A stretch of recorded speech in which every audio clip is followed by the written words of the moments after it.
lagi di channel Widya Novitasari.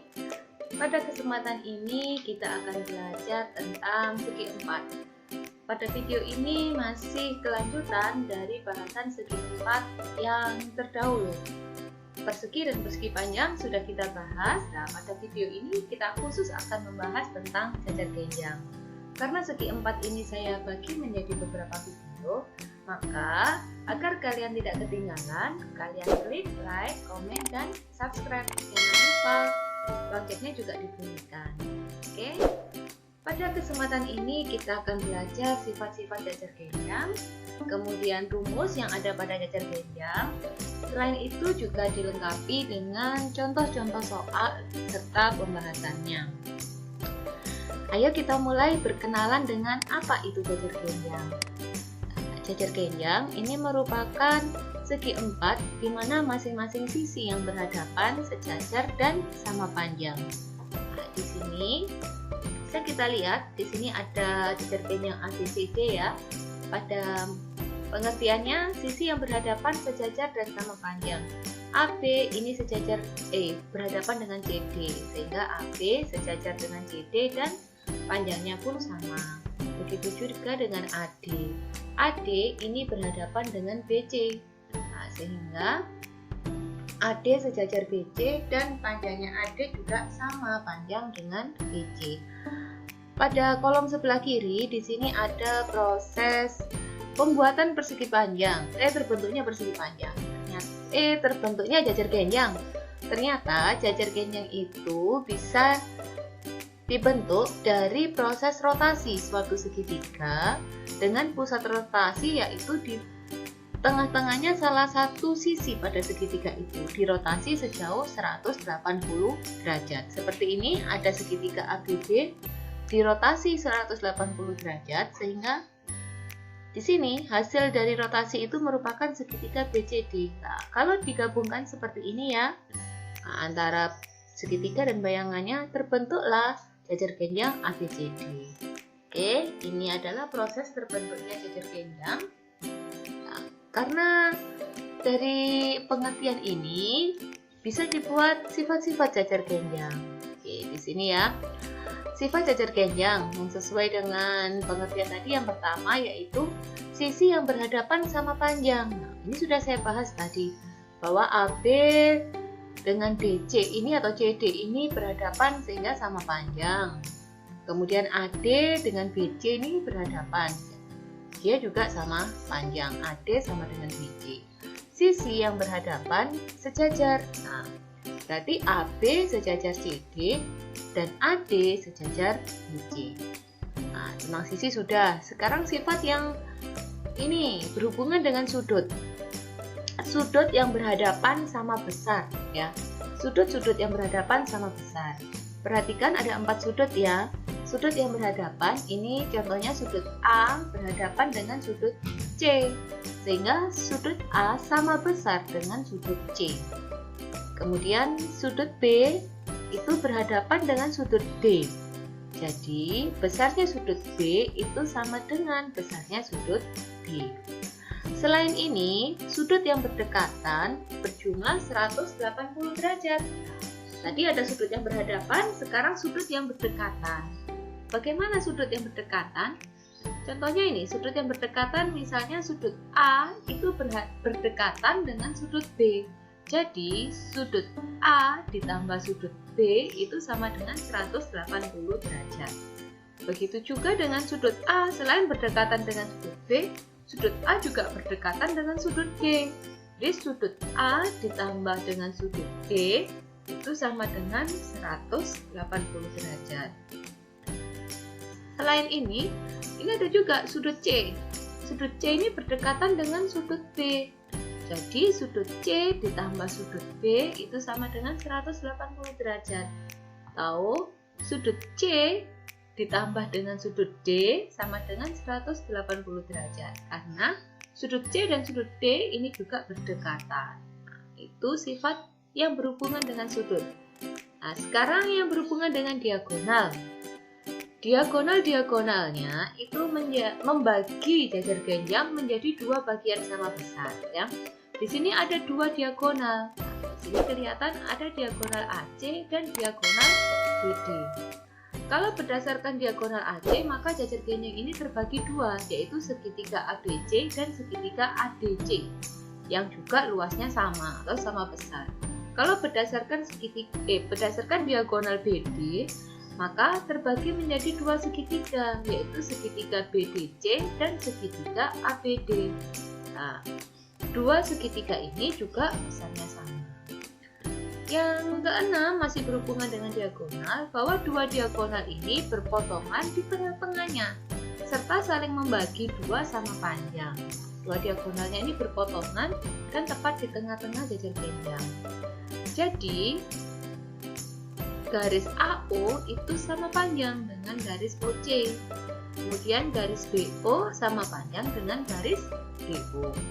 Nah, ini sifat-sifat jajar genjang ya, ada 6. Sudah kita kupas. Sekarang kita kupas rumus-rumus yang ada di jajar genjang. Keliling jajar genjang. Keliling suatu bangun datar itu merupakan jumlah semua sisi. Nah, itu patokan yang harus diingat. Kita ingat itu aja. Keliling itu berarti jumlah semua sisi, berarti semua sisinya tinggal ditambahkan.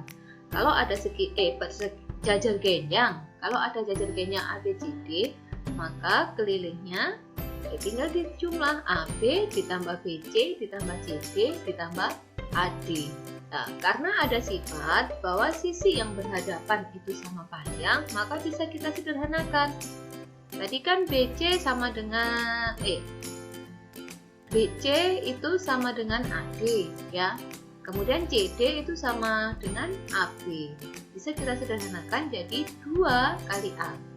2 kali AB ditambah BC. Nah, itu untuk mencari keliling. Nah, tanpa disederhanakan, bisa juga langsung aja tambah cuma semua sisinya. Oke? Sekarang luas. Nah, luas jajar genjang itu alas kali tinggi. Nah, yang perlu diperhatikan yaitu hubungan dengan alas dan tinggi ini. Alas dan tinggi itu selalu tegak lurus ya.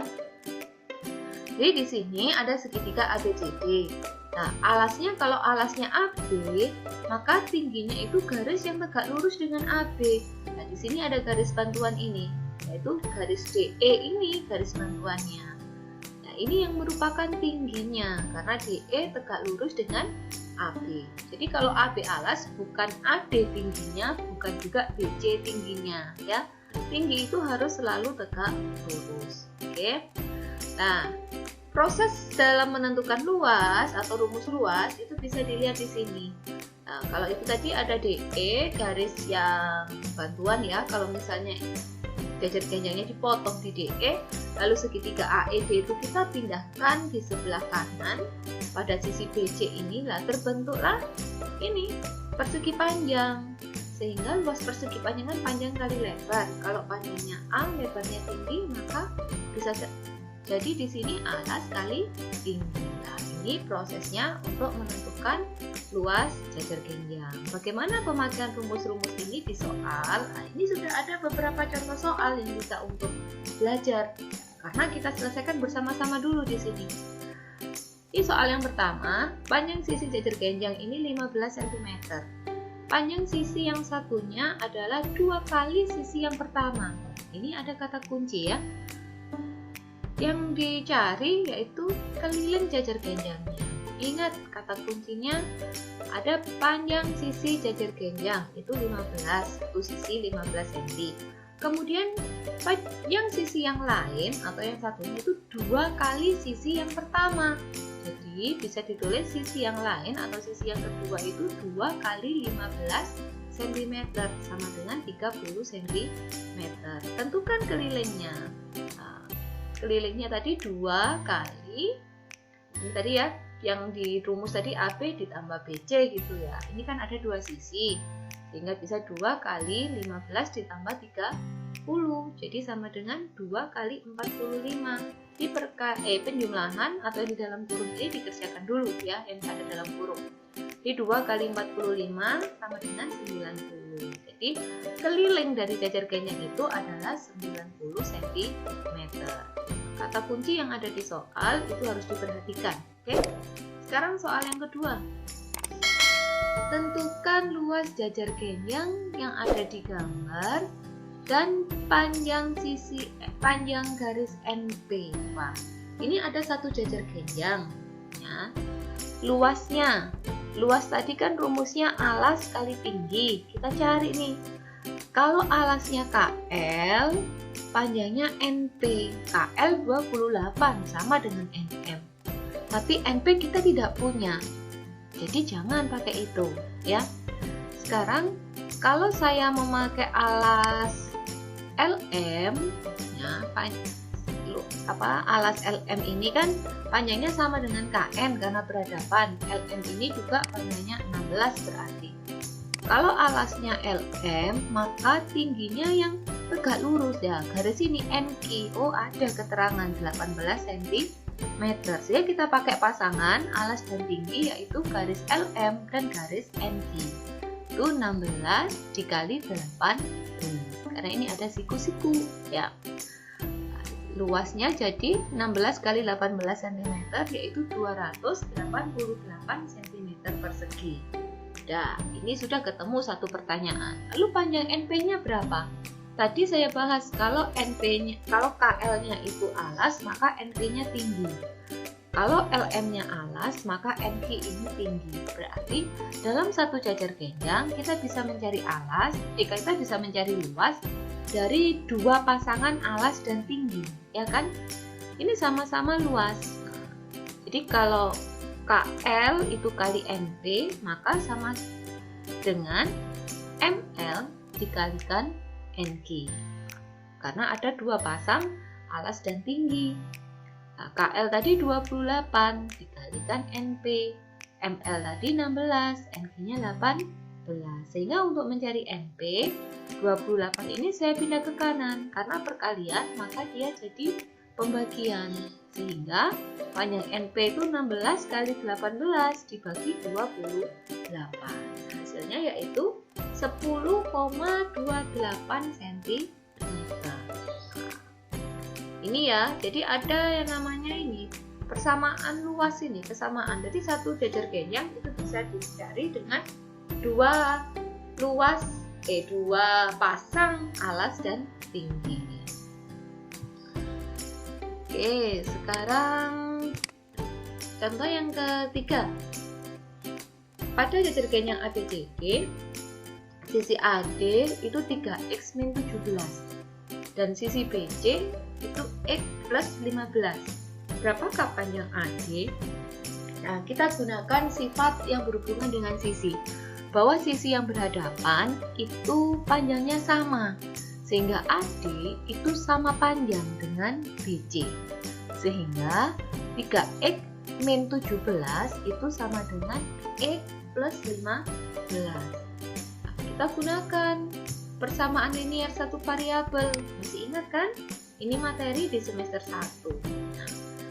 Kita pindahkan yang sejenis dalam satu ruas sehingga X ini pindah ke kiri dan min 17 pindah ke kanan. Nah, karena X ini positif, kalau pindah jadi negatif E. Ini 17, ini negatif ya, negatif 17, saya pindah ke kanan jadi positif 17. Sekarang sejenis, maka bisa kita operasikan 3x dikurangi e yaitu 2x, kemudian 15 ditambah 17 yaitu 32, sehingga x nya itu sama dengan 32/2, x nya sama dengan 16. Yang ditanyakan panjang AD, jadi ini belum selesai. Panjang AD itu sama dengan 3x min 17. X nya kita ganti dengan 16, jadi 3 kali 16 dikurangi 17. 3 kali 16 ini adalah 48 ya. Jadi 48 dikurangi 17 itu sama dengan 31. Jadi panjangnya AD itu 31 cm. Oh, ternyata dari sifat-sifat jajar genjang juga bisa ya dibuat soal yang menghitung juga. Jadi harus dipahami, tidak hanya dihafalkan. Nah, sekarang ini contoh yang keempat. Jajar genjang ABCD diketahui sudut A 78 dan sudut B-nya 5x min 18. Nilai X yang memenuhi. Nah, Oh, ini sudut berarti harus ada satuan derajat ini harusnya ya. Ini ngetiknya kurang. Jadi di sini sudut A ini 78 derajat. Pakai lagi sifat-sifat pada jajar genjang yang berhubungan dengan sudut untuk soal kali ini ya. Sudut A dan sudut B ini sudut yang berdekatan. Tadi di sifat bahwa pada sudut yang berdekatan itu berjumlah 180 derajat. Sehingga sudut A ditambah sudut B itu sama dengan 180 derajat. Jadi 78 ditambah 5x min 18 itu sama dengan 180 derajat. Nah, di sini mana yang sejenis ini? 78 dengan negatif 18 ini yang sejenis. 78 dikurangi 18 yaitu 60. Nah, ditambah 5x sama dengan 180 derajat. Nah, yang sejenis sekarang 60 dan 180. Jadi 60-nya saya pindah ke kanan. Ya. Oh, di sini masih kurang. Maaf, ya. Jadi di sini 5x itu sama dengan 180 dikurangi 60 derajat. Nah, sehingga x-nya itu 180 dikurangi 60 itu hasilnya yaitu 120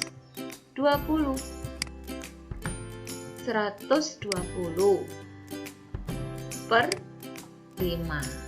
Oke, 120 per 5 hasilnya yaitu 24. Ketemulah bahwa x-nya itu sama dengan 24. Ini ya, jadi sifat-sifatnya juga harus dipahami. Oke, sampai di sini belajar kita tentang jajar genjang. Semangat terus belajar, terus berlatih soal-soal matematika ya. Oke, sampai jumpa pada bahasan-bahasan selanjutnya. Wassalamualaikum warahmatullahi wabarakatuh.